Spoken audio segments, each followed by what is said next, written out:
ตอนนี้บรรยากาศเนาะงานเซตเตอร์ท่านของทีมงานเพชรสับบารมีโต๊ะมาไปสลับกันรับเข้าไปนั่งโซ่กันเลยเขาขึ้นโซ่เพราะว่าเปิดจอท้องเดือดนี่จะว่าขึ้นตอนสองเขาเลยร่มเดือดที่ขาเนาะกินเดือดที่แล้วแล้วที่นี่เนาะคือเขาเกินไปว่าประธานเป็นพยาเข้าเป็นจริงมาร่มเดือดครับสมาชิกรายการ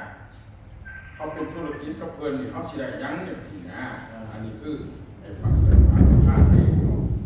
นาะว่ามีแนวร่มของเขานะเขาสิไอ้ยังเป็นธุรกิจเป็นขายอะไรแต่นะตัวร้ายกับเป็นธุรกิจอะไรเนาะแล้วก็สมาชิกสมาคมสิได้ยังเนี่ยสินะอันนี้ให้ประธานเราบอกช่วงว่างเป็นร่มของเขาเดี๋ยวว่าเขาเป็นตอนนอกเนาะก็มาหอดส่วนก็ถือว่าเอาเชิญทั้งประธานสวัสดีท่านการเนาะมาสารเนี่ยเพราะมือเสาร์ติดงานสองงานมีติดงานกับประเด็นเลยสมัยประเด็นการเงินเนี่ยกับกสิกรรมนั่นนะก็เรียกว่าปกติแต่ละเมืองมีอำลายยิ่งช่วงนี้แห่งช่วงลายเลยช่วงปลายเดือนนะลายครับเนี่ยว่ามื่อนี้ที่ว่าสิเราฟังเรื่องของธุรกิจกันแล้วกันนะเพราะเขาเจ้าลงเรียนที่ยิ่งเนี่ยเขาไปลงตลอดใช่ไหมลงที่มีหน่วยงานเขาลงแล้วก็จะลงคือว่าฝึกงานผู้นำนะคือของบริษัทสายเขาที่นี่ก็ฝึกแต่โดยลูกสตาร์เลยแต่เราประธานลูกซอสเองให้เบิ้งประมาณนี้ร้านเดียวก็มองเพียงไงยังอีกเดือน6 เดือนไหนเดือนสุดท้ายของฝึกงานเดือน7อยู่แล้วเขาจะไปทำงานคนละเหมือนกันจะตัวได้มากนั่นห้องสายด้วยจะได้แล้วก็เลยว่าเขาจะชมมองเขาเบิ่งว่าบริษัทเขาเป็นยังไงเนาะเขาแบบฟังไปเลยเดี๋ยวเราเรื่องธุรกิจไปเนาะคือธุรกิจของเราดีแค่ธุรกิจนี่เขาเป็นยังไงอยู่นะครับซึ่งของเราจะมีนโยบายคือมีงานมีเรื่องมีคนมีเดียวที่สร้างพวกใหม่ที่เราที่4เขามีครบหมดเลยเนาะคือของพาเที่ยวไปของพาเที่ยวเกือบทุกเดือนเที่ยวล่าเที่ยวไทยคือเดือน7เนี่ยเขาจะไปโรงพยาบาลเดือน10นี่ไปพวกงานคุยเก่าเสียลูกตัวคุยไป3 จังหวัดในไทยเดือน12ไปพุทธเบิกไปบอลผลิตกาแฟคือเราพาไปพวกงานตลอดสินะถูกไหมเนาะเสร็จแล้วว่าเมื่อแผนธุรกิจเป็นยังไงเนาะของเรามันจะมีแผนผ้าสมาชิกขายนะครับผ้าสมาชิกขยายธุรกิจมันมี2 แบบรวมกันนะครับซึ่งราคาสินค้ามี3 แบบที่1เลยราคาทั่วไปเราพูดที่เป็นสมาชิกก็ซื้อในราคาทั่วไปผู้ที่เป็นสมาชิกก็ซื้อราคาสมาชิกผู้ที่เป็นธุรกิจนักบริษัทกับซื้อราคาธุรกิจเป็นราคาสูงมันมี3 อันของเขาเป็นบริษัทขายสูงขายหน่อยขายตกเป็นประมาณนั้นเนาะซึ่งเมื่อเบิ่งแผนธุรกิจของเราดีเป็นยังไงในส่วนของการหับนักธุรกิจหรือว่าผู้ส่วนธุรกิจนี่ทุกคนเข้ามาสู่ระบบเลยมันเปิดบินเข้าระบบกัน350,000 กีบเนาะเรื่อยว่า500 บาทนี่นะเรียกว่า350,000เลยอ่ะ350,000เขามาเขาเลือกเอาสินค้าผมไม่เขาเอาเงินจ่ายบริษัทมันก็ว่าบริษัทเขาขายของเลยบริษัทซักการแต่ว่าให้คือเวลาเขาเปิดบินเขามาเขาใส่ราคากำหูงานสินะเพื่อให้เขาได้ทดลองใส่ก่อนก็เรียกว่าเขาสามารถเลือกเอาตัวใดเวลาเขาเปิดบิน350,000 กีบขั้นซ่าเนี่ยเอาส่วนใด2 กองขั้นสบู่4 ก้อนขั้นกาแฟ2 ถุงหรือผสมกันแบบแต่เอากาแฟเนี่ยซ่าน้ำเอากาแฟเนี่ยเอาสบู่น้ำบอกเป็นอย่างเนาะมันจะผสมกันไปสบายดีเสื้อเนาะตัวนี้เขาใจแล้วกันเปิดบินเนาะตัวนี้หมายว่าเขาเปิดบินมีเสื้อเขามาเขาได้ของไปอันนี้คือข้อที่1เนาะรายการเขาเปิดบินเขามาเรียกนะมันมี2 แบบเขาเห็นไม่ใช่ซะให้เขาเห็น2 แบบเขาเสียแบบว่าเขาจะเปิดบินมา350,000ซื้อกีบนี่เขาจะซื้อกิ้งใช้จะซื้อก็ได้ว่าเป็นอย่างนั้นนะเขาบริวารอย่างที่จะเก็บแต้มเก็บอย่างต่างๆเป็นที่นี่เงินสมาคมให้ต่างๆเนาะตัวอย่างคือเขาเปิดบินมา350,000เขาได้ของแบบปั๊บเขาเสียประโยชน์ยังมัน1เขาได้มีธุรกิจนั่งก็ได้ด้วยได้350,000หมายความว่า1เวลาเขาไปแนะนำสมาชิกใหม่บริษัทเขาจ่ายเขา10%จะสั่งอะไรตัวนี้นะเขาเปิดบินมา350,000ได้ของไปราคา1,000 กว่าบาทนี่นะ7%นะเขาได้ไปหลังจากเขาสมัครขยายลูกค้าได้บริษัทเขาบอกตรงๆขยายลูกค้าได้ลูกค้าเขาเปิดบินเท่าไหร่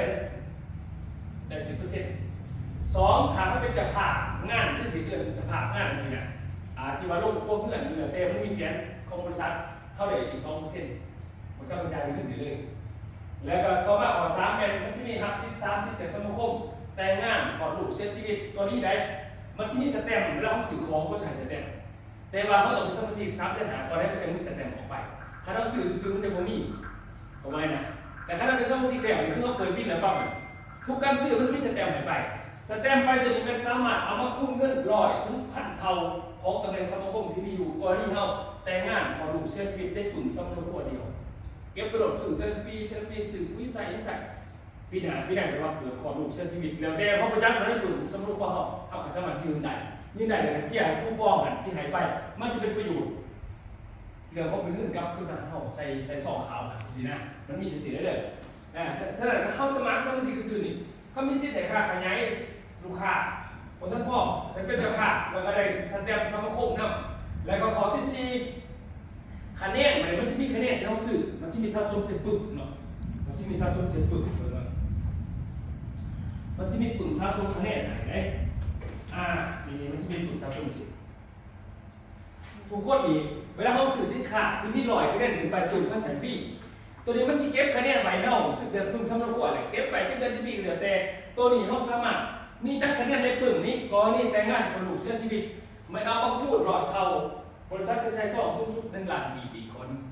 มันจะมีเงินสมาคมมันมีเงินสแตมป์แต่เงินจากคะแนนมันมี2 อันนี้คือกรณีสมาคมและขอต่อมาขอที่5คะแนนในสมาคมนี่ยังสามารถเอามาเบิกขึ้นได้สูงสุดที่มันสามารถสะสมได้คือ 40,000 บาทต่อหอบสะสมเขาซื้อนี่แหละซื้อเขาไปขายแบบเขาแต่ว่าถูกการซื้อเขาสามารถเก็บไปเขาเส้นออกไปเรื่อยสินะแสดงว่าเบอร์วันนี้ปึ้งตัวนี้นี่เขาส่งเราฟรีเมื่อเขาซื้อสินค้า100คะแนนดีขึ้นไปมันปึ้งเขาส่งให้ลงเขาบริสุทธิ์ปึ้งมาซะเห็นไหมคือปุ๋ยนี่มันจะ200มั้ง200คะแนนนะคือคะแนนมันมีในเครื่องมันนะมีแต่ว่าเขาเข้ามาหายเข้าไปสินะวันนี้เมื่อวันว่าคะแนนมันเบิกขึ้นได้ยังไงแบบนี้เอฟทีเนี่ยที่เดือนปีผมมีกำหนดเขาจะเปิดจะได้กระดาษเนี่ยแต่เขาแต่มันมีลายเส้นที่เขาบริเขียนสีเองมาก่อนมันมีในปึ้มแล้วมันมีอยู่ในคอมพิวเตอร์แบบธนาคารเลยธนาคารมันมีเงินในปึ้มเนาะแล้วก็มีในคอมบอกเขาสิเขียนเอาในปึ้มก็ไม่ได้เนาะมีเงินในคอมเขามีแต่10 ล้านเราไปเขียนเอาตื่น1ไม่ได้เนาะเขาไปมันก็ไม่มีหายก็เงินนะราคาเดียวกันฉะนั้นมันจะมีอยู่ในคอมพิวเตอร์ด้วยกันแบบที่เก็บในธนาคารเนี่ยวันนี้มันเก็บไว้ในปึ้มเขานี่นะถามว่าเขาสะสม 6,500 คะแนนยังได้กระยาเขาจะเบิกเป็นเงินกับเอาปึ้งนี้มันเสนอเบิกเขาจะเบิกขึ้นใน475 บาทแต่เขาบอกเบิกเขาจะป้าไปเรื่อยๆแต่ถึง 2,000 มันเสนอ1,330 บาทตามเลขเลยนะเป็นเงินกี่มันคูณเอาเลขขึ้นไปเลยมันทำให้คูณ6ตัวไหนกันคูณไปคูณ70คูณไปเป็นเงินกี่ไปถามมันเก็บถึง 3,000 เขาจะเบิกใช่ไหมมันจะเป็นเงินให้เขา2,160 บาทอยู่เลยเนี่ยถ้าเขาซื้อครบ5,000 คะแนนเขาก็แลกขึ้น5,000มันจะขึ้นเลยสังเกตไหมถ้ามีอีก1,500ในเรื่องนั้นนึงแต่ว่าถ้าเขาเบิกถึง 2,000 จะได้เงินเท่าไหร่ไปเก็บไปต่อ 3,000 เขาได้เงิน 2,000 ไปถ้าเก็บเงิน5,000ได้เงิน5,320 บาทเก็บไปต่อ7,000ได้เงินกับปักซองเขาดิทั้งหลายนี่เขาซื้อก็เป็นผงเขาเก็บเส้นที่มันจะดีเนี่ยเขาเก็บเส้นดีอย่างเดียวเขาบางคนได้กับเงินไปเงินเยอะที่มีอะไรครับเงินเบิกขึ้นอีก16,340 บาท15,000นี่ได้เงิน 26,000ถ้า 20,000ได้เงิน 40,000ในปึ้งนี่ให้เก็บได้สูงสุดแต่ 20,000 คะแนนแล้วก็เบิกเงินบ่เบิกบ่ได้แล้วบัดนี้พอท่านจะเก็บ 20,000 ไปส่งไปมันเบิกได้ 40,000 คือเก่ามันจะบ่เบิกเกินไปใครจะเข้ามาบอกแสดงว่าเฮาเก็บไว้ครับคันสูงสุดนะแบบอดได้นะเก็บไปเลยคือว่าสะสมคะแนนไว้แต่มันเป็นเงินเฮาบ่ได้สะสมเงินไว้ในนี้แต่มันสามารถเอามาเล่นได้ตัวนี้เด้ออันนี้บอกวันนี้ตัวเรื่องเงินได้นี่ตัวสมาคมมันต่างหากตัวสมาคมพอดีแต่งงานคนลูกเสียชีวิตน่ะเขาเอาตัวเลขมาพูดหลอกเขาใส่ซองเขาให้เขาอันนี้ขอข้อมูลที่นี่ต่อมาตัวสแตมป์เขาจะออกให้คนสมัครอันนี้ก็เป็นสมาคมอีกครับอันนี้ว่าที่เขาสมัครซื้อนี่ง่ายๆคะแนนมันมีเบิดนี่เลยคืออะไรทำคะแนนมียังไงบ้างเนี่ยคือปุ๋ยมันจะมีคะแนนมันจะเก็บตัว1หาตัวนี้หาเราพี่วี่สินะ3ตัวหาพี่วี่4ตัวนี่แล้วแต่คะแนนถึง700พี่วี่แล้วแต่มันตัวนี้มันมีเที่ยวนั่นเองคัดปุ๋ยมันจะมีเที่ยวนะคือ4ตัวนี่700คะแนนมันสะสมชนิดแล้วก็ตัวเขาได้เที่ยวรถประมาณแล้วคนรวมมีฟรีเดือน7ไปฟรีหรอกบริษัทยังไปสิ ปุ๋ยเท่ากันราคาส่งเขาก็ไปขายอ่ะมีกำไรเดี๋ยวจะน่านี่มันมีคะแนนแต่งานหรอกคะแนนแต่งานมันจะมีเด้อปึ๊บมันมี2แบบแบบที่1ตัวนี้เก็บคะแนน PV และแบบนึงตัวนึงจะอาจารย์ตัวห้องตัวนี้ก็ให้ตัวนี้ละตัวนี้ไม่เข้าที่เก็บคะแนนเลยคะแนนไม่มีหน้ามันจะมีคำว่า BB มีคำว่า PV BB นี่เก็บเสร็จตัวนี้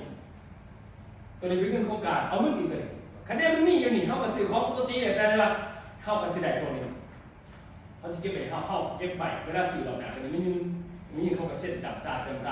ขอยังไม่เดือดร้อนเงินถึงมากเท่านั้นเองบริยารได้เลยเก็บไปเท่านั้นในเราคือปุ๋ยหนักนี่ปุ๋ยหนักหัวเสือพาวเวอร์กรีนถ้าเป็นสูตรนี่สูตรราคาบริษัทเขาส่งมาที่9,000 บาท10 ขวดตัวนี้เด้อตัวนี้ตัวนี้จะไปดูที่300 PV 110คะแนนตัวนี้มันเป็นเงินหมดเลยมันเก็บไปได้หมดปุ๋ยหนักนี่1,500 บาทมันจะได้3 ขวดเอาไปขายทำมีกำไรแต่ว่าชีวิตแต่คะแนนมันเก็บไปเวลาเปิดก็ได้เปิดตามตัวนี้เนี่ยเพราะว่ามันเป็นระบบเปิดตัวเนี่ยแต่สมุนไพรเนาะตัวสีแดงๆสมุนไพรแก้ปวดคอมันก็มีคะแนนเหมือนกันสบู่ถึงเป็นอย่างนี้สบู่เขาจะขายตัวนี้สบู่ระบบเงินเดือนเขาลงทุนหาเงินเก่าในสบู่600 ก่อนแต่เงินเดือน1 ถึง 2 หลัก10 เดือนพี่เศร้าละแต่ว่าเขาไปขายมีเท่าไหร่ต่างหากคะแนนจะเก็บไปต่อมันมีเนี่ยมันมีระบบมันเนี่ยออกแบบไหนก็มีครบหมดเลยเหล่านี้ถ้าชุดนี้เนี่ยเกิดว่าชุดเปิดใจตัวนี้ชุดเปิดใจใส่ตัวนี้นี่มันมีคะแนนป่ะมีคะแนนตัวนี้เขาใส่คะแนนเป็น100คะแนนแดงแล้วก็1 dB 10 dB ตัวนี้มันเป็นเขาใส่ตั้งแต่ทิ้งกันแดดแต่เซรั่มแต่สบู่แต่ซ่าบิโฟมี่ตัวนี้ราคาปัญหาเสร็จแล้วราคาเปิดใจมันมีราคาขายอยู่ที่ 3,700 บาทซัมเมอร์ซิก 2,200 ราคาธุรกิจ1,800แต่เปิดใจเป็นปัญหามันไม่สุดเปิดใจเลยมันปัญหาเท่าง่ายๆขั้นเป็นซัมเมอร์ซิกแล้วนะส่วนปึ้งนี้ก็คือเท่ากับมี100 คะแนนแม่เอาปึ้งไปฟรีทันทีสะสมไปวันนี้เนาะเวลาเขาได้ปึ้งอยู่แล้ววันนี้โบนัสคือที่ไหนโบเมนว่าสิได้แค่10%แล้วขั้นออกปึ้งนี่แล้วปั๊บเขามี100 คะแนนในปึ้งปึ๊บนี่เป็นคนชวนธุรกิจหลง100 คะแนนในปึ้งนี้วันนี้เวลาเขาขยายซัมเมอร์ซิกใหม่จาก 10% เท่าไหร่15%มันคือ5%ขั้นที่ปึ้งตัวนี้ปึ๊บมันเป็นเท่าไหร่เกือบ15%นะได้ค่าขยาย2เป็นจะผ่าจาก 2% ซัมเมอร์ซิกคือกลายเป็น 3% คือ 1% หนึ่ง4ตัวนี้เขาสามารถลงทุนเอากำไรในบริษัทได้ลงทุนซื้อของและให้บริษัทเป็นคนขายให้เขาก็สามารถได้กำไร5% 7% 10% ตามขนาดเปิดบินตัวนี้ทำที่สมาคมแต่งงานกับลูกชีวิตแต่เหมือนเดิมแต่เขาจะได้สูงสุดที่ตัวนี้1,500,000 กีบใส่ซองขาวและต่อมานี่ขั้นมาเขามีกลุ่มที่เดียวเขาสามารถเก็บดาวเพื่อมาเก็บคะแนนดาวเพื่อแลกคืนกับสตาร์มันมีใช่ไหมถ้าแลกคืนกับสตาร์ได้ถ้าเขาครบ300 ดาวแลกเป็นสตาร์นึงเลยขึ้นอีก1,000,000 กีบเขามีสูตรตำแหน่งไหนฟรีได้มีสูตรไหนฟรีอีกสูตร1,000,000 กีบแล้วก็ได้เงินอีก1,000,000ถ้าเขาคืนตำแหน่งสตาร์2เขาจะได้เงิน2,000,000แล้วก็ได้สูตรฟรีถ้าคืนสตาร์3ได้เงิน3,000,000คืนสตาร์4ได้เงิน4,000,000ถ้าหาเงิน5,000,000ชื่อนะเงินใหม่ไปเลยแต่ว่าสูตรก็สูตรใหม่ไปเลยเขาตัดให้เขาฟรีตัวนี้ได้แต่ว่าเขาต้องเก็บสแตมป์ดาวแต่ละสูตรก็จะมีสแตมป์ดาวเขาเก็บแต่เขาต้องมีปุ่มตัวนี้ก่อนมันจะเก็บดาวเข้าใจป่ะถ้าเราสมัครซ้ำแสนสามารถไปซื้อถ้าเป็นสมาชิกก็สมัครเริ่มซื้อเริ่มขายไปเวลาเขาสะสมคะแนนมี100 คะแนนเพื่อเขาจะเปิดตัวนี้ได้ฟรีประมาณนั้น100 คะแนนก็เขาขนาดอุ้ยที่ซื้อไม่ต้องส่งหรอกเลยมันมีคะแนนเบิร์ดเป็นหลังชัดในรหัสขนาดเห็นป่ะตัวนี้คะแนนคืนตำแหน่ง SM เกินว่าเซลล์มาสเตอร์เป็นคนหาไฟขายเขาจะได้เงิน10 หลักตัวนี้เลยขึ้นค่าตำแหน่งมันถ้าขึ้น SD เกินว่าตัวนี้เป็นเซลล์ดีเรคเตอร์ผู้ในการไฟขายจะได้30 หลักถ้าขึ้น MD Marketing Leader พอออกไฟการตลาดตัวนี้ได้50 หลักกินหนักๆที่เขาไม่ได้เก็บดาวไม่ใช่มีในสูตรสินค้าแบบดาวเก็บจับเงิน7 ปีผมมีกำหนดเวลาบัตรดาวเนี่ยนอกจากเขาเก็บชื่อเขาเพราะอะไรไปเหี้ยไปซื้อยังไงดาวนี่เขาจะเปิดแสนซับที่30นี่แหละไปที่30ใครก็ได้10 ดาวเลยใครจะได้เก็บเปิดคือตำแหน่งของทุกคนคัดมาไปเอาไปได้จงผมมีแต่เรื่องเป็นแบบนั้นแต่ว่านี่เขากิจกรรมมัน10 ดาวมันสิมีหายแต่ละดาว โดยที่แบบเข้าบริสุทธิ์ของดีกว่านั้นนี่เอามาสะสมครบแล้วมันเลยคือตำแหน่งเข้าตัดสูตรในฟีสูตรล้านปลายอันนี้ขึ้นอีกไงมันมีแบบนั้นอันนี้คือระบบบริษัทเป็นง่ายๆระบบนี้เนี่ยอันนี้พอถึงว่าธุรกิจเพราะว่าธุรกิจเนี่ยเขาจะเป็นหุ้นส่วนธุรกิจโดยจะเอากำไรแบบนี้โดยที่บริษัทเอาระบบขายให้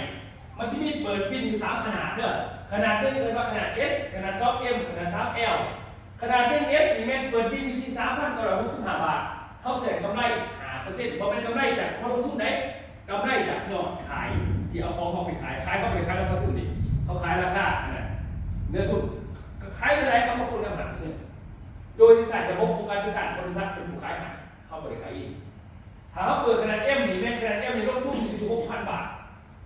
ตัวนี้จะได้ 7%ถ้าใส่ระบบบริษัทขายถ้าขนาด L นี่ลงทุน 46,000คนนี้เขาจะได้ 10%คือจะเองเราลงทุน 46,000เขาได้ของมาของกับนี่จะได้มากเลยครับมันเป็นเบิดเดิมสื่อเป็นคนระบบมันขายให้ดีใช่ป่ะตัวนี้จะได้ 10%ตัวนี้แม่ระบบบริษัทเป็นคนขายไปเอาของเจ้าเนี่ยบริษัทเขาไปบอกที่เราไปบอกว่าเอาของเจ้าขายปุ๊บเอาทุนในเจ้าแล้วคูณกำไรเลยสินะโดยที่เขาเปิดขายเองนี่คือมาบนสุดเนาะสุดตัวนี้ขนาด S ได้5%กำไรขนาด M ได้7ขนาด L ได้ 10%มาบนสุดมันถ้าเขาอยากลงทุนแบบนี้เด้อขนาด S นี่แม่นนี่ขนาด S เนี่ยลงทุนเพิ่มแต่3,965 บาทแต่เขาจะได้ยังไงเรื่องเอาในคาเฟ่14ถุงแต่ซ่าทุกกองแต่สบู่10ก่อนของขายผมเป็นกับโบยังออกตลาดกับบริษัทเอาของเก่าไปเข้าที่งานบริษัทเขาขายแล้วก็ขึ้นจะได้ขึ้นแล้วก็พูดในอีก5%ของยอดขายเกิดมาภายในธุรกิจเป็นนะขนาด S จุดที่2กำไร5%ตัวนี้ได้สบู่สัก8ก่อนแต่เซรั่ม3 ขวดแต่คิดไปเลย4 ปุ๊บราคา3,965มันมีมาเลยเนี่ยมันเป็นธุรกิจต่อมาตัวนี้ 7% เอาที่กระแดดนิดเดียว52 กระปุกในราคา 6,000 ขั้นตัว 7% จะเป็น 6,000 ถ้าเอาเซรั่มนิดเดียว30 ขวดตัวนี้ในราคา 6,000 เนาะตัวนี้ถ้าเขาเอาแบบซ่านิดเดียว40 กล่องในราคา 6,000 สูตรรายละเอียดจะเป็นขนาด 6,000 เนาะแต่ว่า7%ถ้าเอาสูตรที่ผสมกันตัวนี้ที่ 6,000 ก็จะได้ซ่าวิตามิน14 กล่องเซรั่ม5 ขวดกระแดด5 กระปุกสบู่28 ก่อนหลายเด้ตัวนี้ 6,000 คือการแถมมีเสือตัวนี้1 ตัวเดี๋ยวจะแนววันที่3ที่จะทำเสือตัวนี้เพราะว่าเสือตัวแทนอันนั้นมันจะเข้าซื้อให้เขา 7% เป็นชุดนี้กับ 10% เนี่ยมันไหลไปเขาจะมีเสือให้ตัวนี้ครับจะมีตัวนี้ให้อันนี้ว่าถึง 7% บัตร 7% ตัวนี้คือกาแฟ28 ห่อซ่า12 กล่องสบู่20 ก่อนแล้วก็ได้เซรั่มฟรี1 ขวดอันนี้ตัวนี้ที่7,000 กับ30 บาทตัวนี้จะบ่เป็น 6,000 เพราะว่าของมันหนีกาแฟราคามันสิขึ้นปีอันนี้ว่าถึง 7% ส่วน 10% ไม่ลงทุน 46,000คนนี้เข้าใจ 10% คือกาแฟคือจะแนวแล้วลงกาแฟ400 ห่อสินะถ้ามีแถมมีอย่างกับโชว์ดีไปแล้วแต่หรือว่าซ่าสบู่ร่วมกันผสมกันยาสีฟันก็มีเด้อผสมกัน46กันอะไรนี่แหละเกิดมาเขาเป็นคอเหมือนแมนบริกองไหวเด้อบริษัทที่มีแผนกับเขาว่าลงยังไงเอาของพันละบายเมื่อเอาไปจัดงานขายแบบนี้ทุนไทยกำไรทุนสินะเป็นประมาณนั้นเบิกเอาเลยแต่ละวันเลยลงเบียดเกิดว่าภายในธุรกิจตัวนี้เขาตอบสนองเลยว่าคนสุดท้ายป่านเขามีเงินแต่ว่าอยากใช้ธุรกิจแต่ว่าขายของบุฟเฟ่คนลาวเป็นคนขายของบุฟเฟ่แล้วก็จะสิขายเป็นสีเห็ดแต่ว่าอยากลงทุนนะมันเลยว่าจะเสียที่ไหนบริษัทบริษัทเราเลยแก่ว่าจากประสบการณ์มา3 ปีเนี่ยมาแก่ว่าจะได้คนมาขายมาออกมาตื่นแต่เขาสมัครขายนะระบบก็ยังทำขึ้นกำไรได้เขาจะได้เอาประสบการณ์มาคิดระบบนี้ขึ้นมาโดยที่ว่าเขาสมัครหาเงินบริษัทไหนตัวที่พอต้องไปขายเองอันนี้คือแผนบริษัทนะฉะนั้นพัฒนามีระบบช่วยเหลือแบบว่าได้ขายเองเท่ากับถ้าลง 10% กันคูณเอากำไรวันต่อวันไปเลยถ้าสุดนี้เลย 10% นะ10% ตัวนี้เห็นไหมเขามีหน้าที่เป็นท่าคนนี้เขามีเรียนประสานกับบริษัทแล้วก็ประสานกับกลุ่มแต่ละบอลแล้วบริษัทเขาจะเป็นคนบอกคนบาเลยเอาของเขาเนี่ยไปขายเกินแล้วขายได้กำไร 10% โดยที่เขาไปดูบริษัทอีกระบบมันออกแบบมันนี่เนี่ยเข้ามีบริษัท2 อันเข้าเป็นผู้นี้มีบริษัทเป็นนี้เข้ามีแต่ที่มีของแล้วแต่เขาซื้อลงทุน 3% 5% 7% 10% แล้วแต่เข้าแต่วันนี้ เขามีญาติมีเพื่อนมีพี่น้องแล้วแต่แล้วในประเทศลาวอยู่ใช่ก็ได้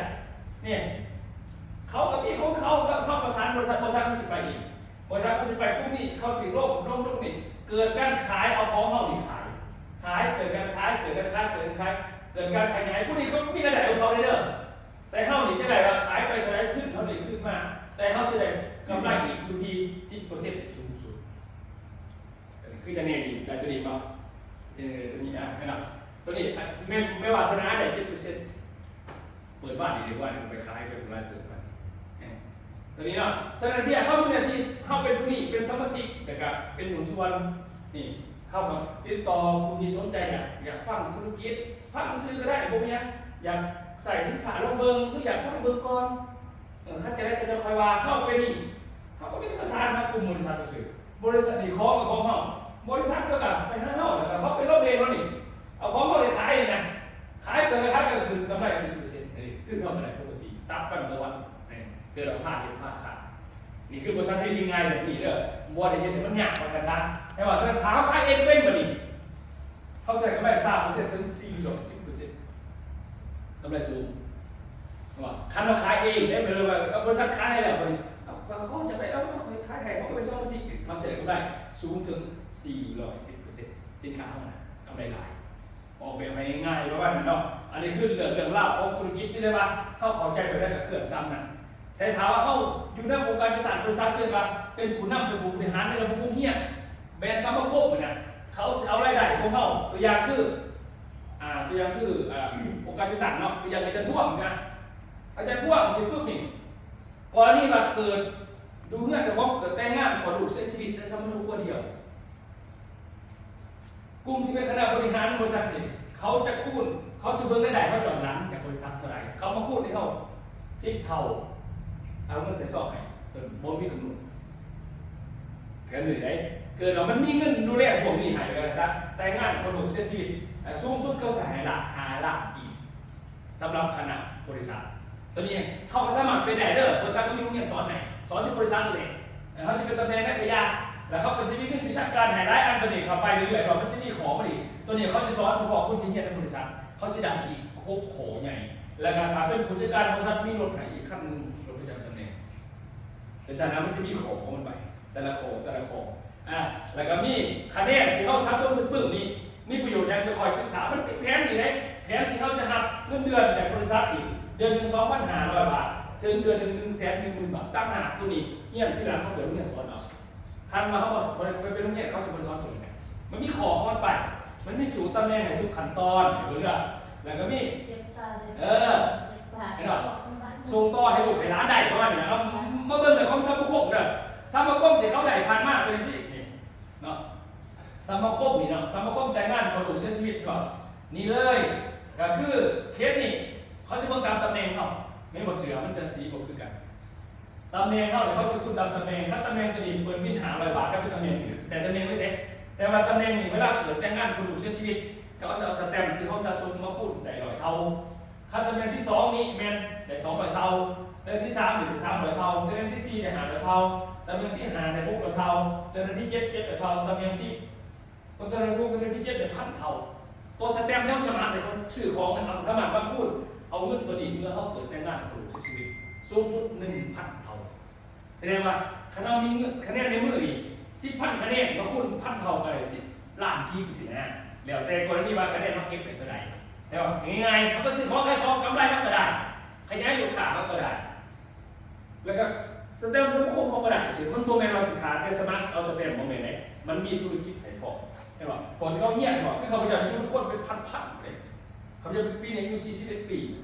แต่เห็นธุรกิจในอายุ22แต่สมัยดำๆเรื่อยๆเนี่ยสู่ส้นมากเรื่อยๆนะ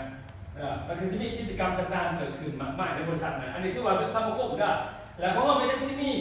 ตัวอย่างคืออะไรซัมโมโคมผ่านมานี่ทีมงานซัมโมโคมเป็นว่านี่ไปเที่ยวเมื่อกี้นี่ซัมโมโคมเมื่อกี้ไปเที่ยวเมื่อกี้พอดี30 บาทเที่ยวว่าอาทิตย์ก่อน30 บาทไงนะซัมโมโคมนี่คือจะเน้นเราแต่งงานวันเดือนก่อนนี่แหละไปยื่นขอหุ้นมหาบริษัทเขาบอกตรวจสอบสแตมป์ตรวจสอบนี่นั่นคืออะไรเขาบอกไม่เอาเงินเลยสมมติมันต้องการ เราหนักเราแต่งงานอาทิตย์ก่อนเดือนก่อน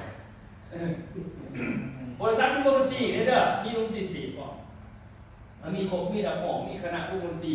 คัดแนนเป็นเหลือเป็นเล่านะแต่ข้าราชการวงดนตรีของบริษัทก็ได้มีคะแนนให้และมีค่าในน้ำอีก5%ของค่าจ่ายอย่างใหญ่จังหลังคูณ5%เนี่ยมันมีได้บริษัทเรามันมีครบหมดเลยนะจ๊ะเอาไงมีงานมีเงินมีมวลมีเที่ยวมีรางวัลพิเศษมีเป็นเหลือเป็นเล่ามีผลงานอยู่บริษัทมีน้อยเดี๋ยวแต่ก็จะแห้งสิเอานี่หมอเพื่อนเดี๋ยวอันนี้แม่งคนมึงทุกพอดคนนี้มึงทุกพอดอยู่ไหนเนี่ยลูกเขาแต่งงานมันก็เรื่องเลยมีเรื่องก็มากเราสอบแล้วฮะเดี๋ยวลูกเขาแต่งงานนี่เราก็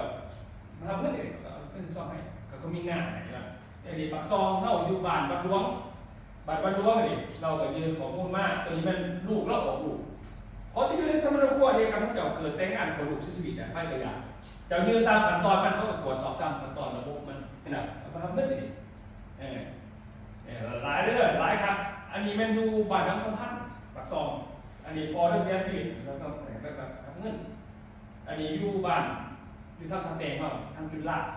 เราอยู่แล้วก็ซ้อมปีปลายผู้นี้เราเป็นพยานตายอีกเราเลยลูกเราได้ทำเพื่อนนี่ไปเอาบริษัทนี่มันก็เป็นขอไปอันนี้เป็นคณะอาจารย์ของบริษัทป่ะเนี่ยออกลูกต่างๆร้ายเลยมึงเนี่ยเขาใจสอบผู้นี้อยู่มากนี่ตอนมันทำเนี่ยแล้วบริษัทเด็กเขาอยากบอกอยู่มากเลยรถต่ำแล้วตายเลยลูกเราไปยืนขอเรื่องมากดิยืนเรื่องขอมากเขาตรวจสอบทุกครั้งตรวจสอบงานอะไรเขาไปเช็คสอบแต่เขาจะไปเช็คสอบมาเขาแบบจัดงานมอบให้เลยแล้วก็เอาเด็กผู้นี้มาทำเงินผู้นี้อยู่เมืองคงเซโดนเขาจะไปลง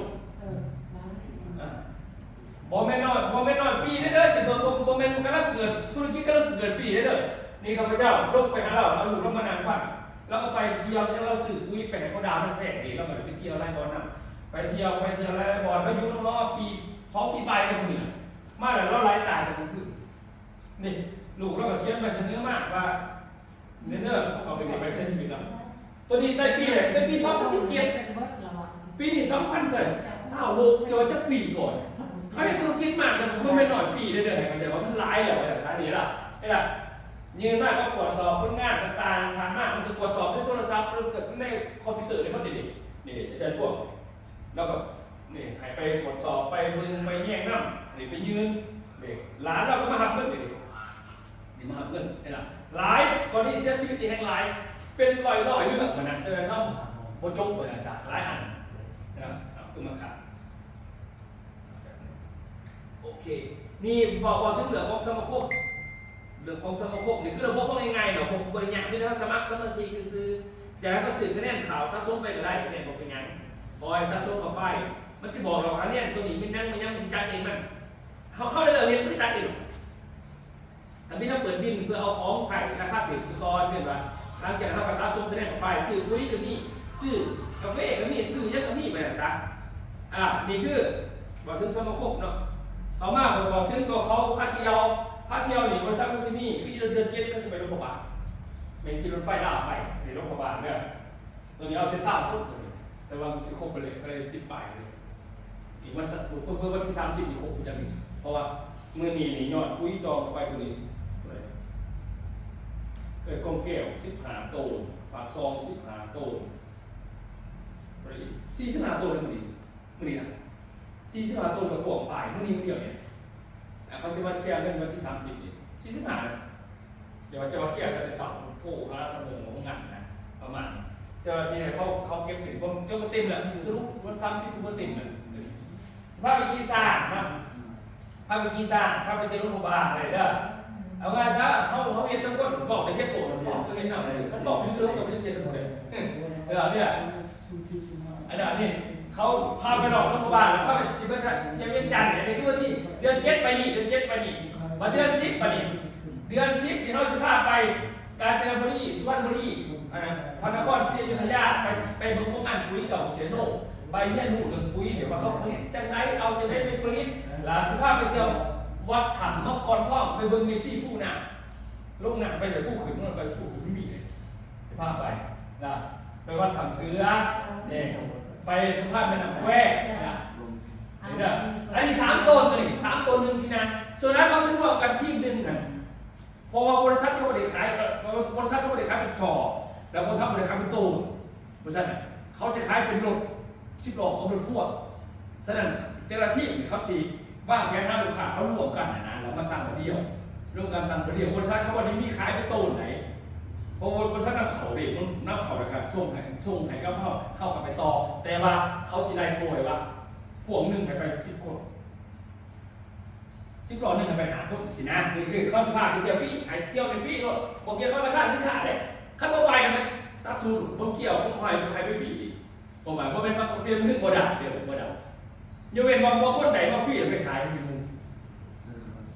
มีได้แบบนี้ไหมเขาถึงว่าหมอหรอกคนเราเนาะแต่ยังคอยไหนมาฟรีเนี่ยปกติโปรนี่มัน7,000 บาทขายจะไป4,000ไป3,000เสร็จเขาเงินเรียกเจ้าทำไมนะแต่เจ้าต้องไปซ้อนที่งานไปเรื่องเพราะว่าเขาไปแนะนำบริษัทที่เขาบริไปแนะนำเที่ยวเจ้าดิเขาไปแนะนำบริษัทปุ๋ยจะต้องไปตามเขาพอไปหอดปุ๊บเ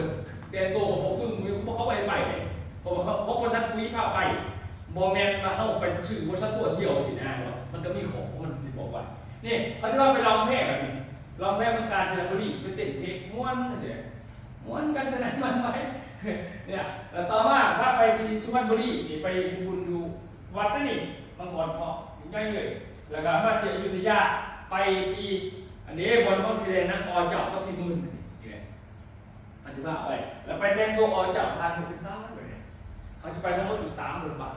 เดือน12ที่พาไปภูทับเบิกไปสู้ทะเลหมอกสวยงามเลยไปวัดที่ทึ่งภูเขามาขึ้นใหญ่ไปเบิ่งวัดบ้านเขาเป็นจังไดเดี๋ยววัดเนี่ยงามแบบนี้เด้อไปเบิ่ง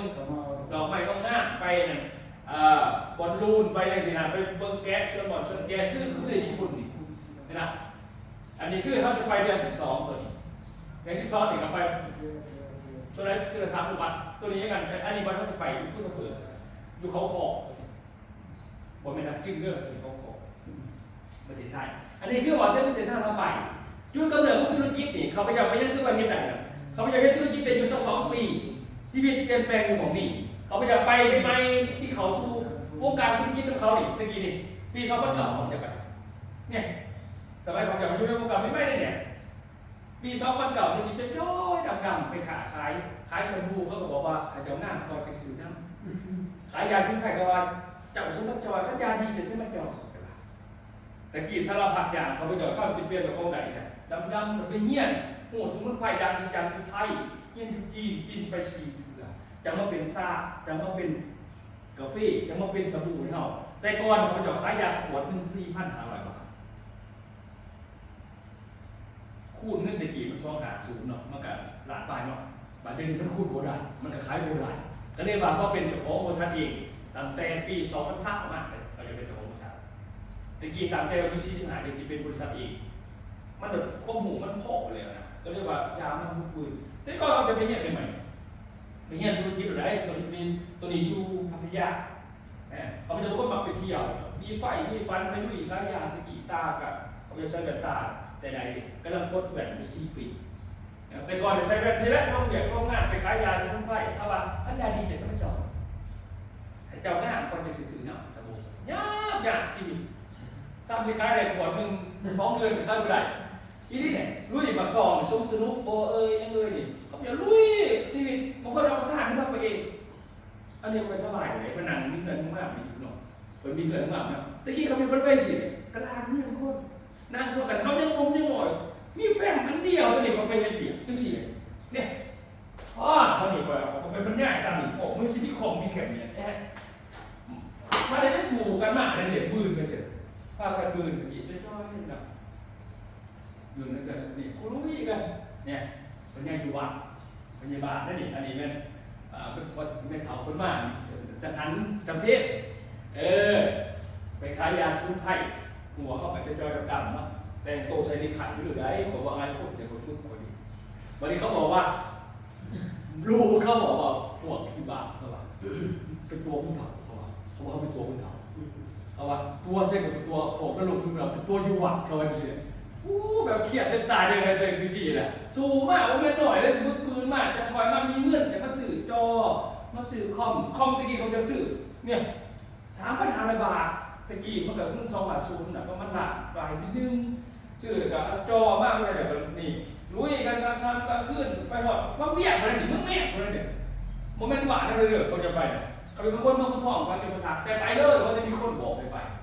ผมก็โซนนะเขาจะไปอย่างเนี่ยอันนี้เมืองสุขุมวิทนี่เขาจะกินอยู่เขากินอยู่ด้วยกันใช่ไหมเนี่ยอันนี้มันมากวันเสาร์กับว่าฝึกว่าจะจอยดำๆเสร็จในลูกชายทีนี้ลูกชายเป็น12 ปีนะตะกี้ให้หน่อยสักนิดเนี่ยเดี๋ยวนี้หมอนี่19 ปีอายุเนี่ยสูงมากเรียนได้4 ปีของเรียนใหม่เลยเนี่ยตะกี้มาลงแถวทงกระต่ายปากซองเนี่ยกี่ไปฟังในรูปปฏิเสธนะถ้าในรูปปฏิเสธแต่ก็ยังไปถอในเมื่อในก็ยังบึ้งสาวไปตะกี้เขาว่าให้เจ้างานก่อนเขาชี้งานแต่จำได้ตำมันเขาจะจอยเขาเป็นกะส้มผมกับจังสีเนี่ยอยู่มาหลายปีทุกปืนที่หนุ่มแก่เปลี่ยนเลยไปมันเปลี่ยนคือบ่แม่นวันสองวันเด้อไม่วันสองวันเด้อเปลี่ยนไปจากแต่ก่อนเขาไปเจอแรงงานใหม่ๆคือว่าสังทองหมอกป่าเขาบอกว่าเนี่ยว่าทุกเจ้าเฮียนทุกเวียดนามมาเป็นเมียเป็นเฮียนทุกซอเวียดนามฝ่ายบริหารธุรกิจเขาเป็นคู่เขาจะเฮียนคู่บักซี่ไปเจอกันเนี่ยคนระวังเขาไปอยู่กับบักซี่แล้วไปแต่งกันมูคู่เขาบอกว่าเนี่ยโอ้วาชนะจะเนาะแต่กี่บ่าวซะบ่าวมากกว่าร้ายนึงแต่คนไม่คนสิกี่ล้านนะซะบาดีมากแต่ว่าไปได้ว่าเป็นวาสนาเขาสังทองหมอกป่าบัดมากปัจจุบันนี้ผู้บอกกันมึงว่าก็ไปเลยหัวมันก็ขึ้นมาเบิดเลยไปเห็นเขากับนั่งเหลืองเก่าไปเนี่ยสังทองลงจะหน้าเปลี่ยนเลยเนี่ยเปลี่ยนเขาจะเปลี่ยนทุกคนมันหมากผ้าเนี่ยไปเที่ยวทัวร์ปกติเขาจะไปโลกไปหนีไปสร้างปกติคุ้มเลยนะเกิดสถานการณ์มอดำมอดจอยเขาจะได้เสื่อมธุรกิจนั่งเกินบินไปได้นี่ไปเลยบอลโจรมากคือแบบโอ้ซัมเมอร์ซิกนี่ขั้นเขาสิปืนคือเขาเนี่ยพวกหนาจะได้ง่ายขั้นมีโอกาสเป็นเจ้าของบริษัทเองนะเก็บเงินเนี่ยไม่เฮ็ดเองเดินเองเสียเที่ยวง่ายนี่เขาจะขึ้นสิแต่เขาจะไปนะก็เลยเป็นเรื่องราวของพาสโปราของเป็นเรื่องราวมาปัจจุบันนี้ว่าเที่ยวเขาจะเริ่มด้วยจากรถตู้1ต่อมา2รถตู้เรื่อยๆเขาจะให้บอกที่งานว่าจะเขาไม่เฮ็ดเองทำพิซซ่าไต่1รถตู้ก็แต่เฮ็ดประมาณ2เดี๋ยวมื่อนานจะไปหาบาทจะไปง่ายธุรกิจจะก็หาเหตุจะมาซ้ำนั่นแหละแต่คอยเฮ็ดของกระดาษธุรกิจหน่อยนี่เริ่มมาจากบาท1ยับมาก2บาทรู้ไหมเด็กเขาไม่ใช่แบบไหนตาไปทั้งเดียวอ่ะเนี่ยและนี่คือง่ายคือขายของเราก็มีภาพไปเที่ยวก็เลยต่อมา2 บาท3 บาท5 บาทเดินได้เส้นไหน3 บาทดีเลยเทียบ5 บาทอีก5 บาทบาท2 สัตว์ประเทศไทยนี่เขาไปจะนับเองบางคนเห็นว่าก็ยังไปเที่ยวขี่ได้ยินกันแบบว่าบริษัทนี่ประธานดีไม่ใช่เคยว่าแม่เราข่อยเห็นมากก่อนจะแต่ข่อยเห็นดีคนโคเสื้อแต่เสื้อจะคุณผู้ใดข่อยเห็นดีบอกข่อยเห็นมากแต่เป็นคนมีอย่างข่อยเห็นพ่อข่อยมีเนี่ยผมก็ยังเห็นต่อจะชนะเขาไหมล่ะถ้าไปเด็กกินเขาที่นึงเสียได้ไม่ได้นะไปเที่ยวไปลองเมื่อไปเที่ยวทะเลโอ้ก็ขึ้นเนี่ยบุยบอลนอนพี่ได้รับของนอนมันเขาเดินมาเนี่ยสั่งมาพาไปเที่ยวนี่พี่นาจะพาไปเบิ้งในรีสอร์ทอีกทีเนี่ยไปเที่ยวแบบมีเติมโตขึ้นจังสิอ่ะมันกับพัฒนาคนร้ายขึ้นบอกว่ามีแต่ไทยเรื่อยไปเที่ยวเวียดนามมาพาไปเห็นไหมแบบอันนี้แม่นประเทศไทยเข้าไปอันนี้ไปลองกินปูเงียวเลยนี่ไปเวียดนามปูร้ายเดือดเวียดนามไปขึ้นกระเสาอยู่ด้านนั้นนะไปเวียดนามอันนี้ไปแต่งตัวนะไปแต่งตัวเป็นเจ้าชายอยู่ด้านนั้นไปกัมพูชีไปกัมพูชีได้เนี่ยทางกัมพูชีเนี่ยกัมพูชีอยู่อะไรเสียเบียบไปแต่ละจุดนี่เสียเบียบนี่สิงคโปร์มาเลเซียอินโดนีเซียเอาไปภาพไปนะอันนี้มาเลเซียได้หนึ่งมาเลเซียไปขึ้นผู้เก็บติดต่างภาคงานของประชาชนไปนะอันนี้ตัวนี้เป็นอินโดนีเซียนะตัวนี้เป็นประเทศจีนนี่ไปลุยหิมะไปลุยพวกเขามังกรยกใต้หินเกี่ยงไปเบิ่งบอลเขาแสดงน้ำนางพญางูขาวตัวนี้นะพากันไปบนหิมะแบบโอ้ครับขนาดนั้นเกิดสายเป็นมันสุดเนาะบนจากนี้ไปปุ๊บพากันไปเกาหลีหรือ2 เทื่อญี่ปุ่นตัวนี้เซี่ยงไฮ้ต่างนั้นกินมีหลายคนหลายกว่าตัวนี้เซี่ยงไฮ้ ตึกระดับสูงของโลกระดับ2ของโลกตัวนี้เราไปเขียนสมุนไพรอยู่กี่อยู่เซี่ยงไฮ้มีข้อขนมอยู่เมืองเซี่ยงไฮ้เราไปลองเมื่อต่างๆว่าหลายคักคือสั่นขี่ยนต์ระดับ2ของโลกไปญี่ปุ่นนี่ล่ะญี่ปุ่นตัวนี้ญี่ปุ่นแล้วก็หลายคักญี่ปุ่นดูไบตึกระดับ1ของโลกชื่อว่าเบิร์สคาลิฟาเนี่ยไปขี่ยนต์ระดับ1ของโลกไปลุยทะเลสาบอันนี้มันนี่พูดเด็กๆถ้าเราขี่อุ่นถ้าเราไปขี่อุ่นเลยเขาจะมีจ่ายเงินขี่อุ่นต่างๆนะไปอันนี้มันดูไบได้เองต่อมาแม่ไปใส่ไปรัสเซียเมืองมอสโกเขาจะไปวันหนึ่งในมอสโกตัวจัตุรัสเองนะไปบอกได้ก่อนแต่เมื่อวันแล้วแต่พวกเขาเป็นบริษัทเองเนี่ยตอนนี้เขาจะกำลังเริ่มจนภาคจะใช้ลาบหรือไทยเนาะเดี๋ยวต่อไปสภาพเปลี่ยนต่อไปสภาพน้ำห้อนจีไปต่อไปสภาพอาจจะจุดจะว่าเขาไปเจ้าไปรถเร็วแล้วกันเขาว่าคุ้มแล้วมันคุ้มเหลือชีวิตนะตามที่ว่าบัดนี้ระบบธุรกิจที่ว่าเปิดโอกาสให้คนอยู่เพื่อนมาเป็นหนุนส่วนเอาขาขายนักการนักพี่ยังดูแลกันแต่สีหน้าแสดงตัวส่งฝึกงานกับเอาวิชาไปประมาณนั้นเนาะอ่ะมียังถามบอกตอนนั้นได้ดีไงเลยหลายครั้งไปแบบเรื่องเที่ยวบ้านเนี่ยผมก็ไล่บอกว่าอะไรเที่ยวมันอ่ะก็คือจะไปยุติกรรมเนี่ยมันยากแค่จะไล่ว่าเส้นทางเดินเขาแบบนี้ว่าเขามาเห็นยังหันหน้าประมาณนี้เขาใจว่าผมมีแบบนี้จะขาขายถ้าเป็นสมาชิกก็กัดแต่เขาไม่ใช่แล้วก็เก็บแต่งเก็บยังต่างๆแต่คอยจุดกันไปปีนี้ซ้ำนึงปีหน้าซ้ำนึงแล้วก็คอยตามขั้นตอนมันเป็นต่างๆทีนี้เขาหย่อนขึ้นว่าโอเควันนี้เขาสมัครได้อะไรขึ้นตัวนี้นึงเดี๋ยวเบิ่งตามแผนนี่เลย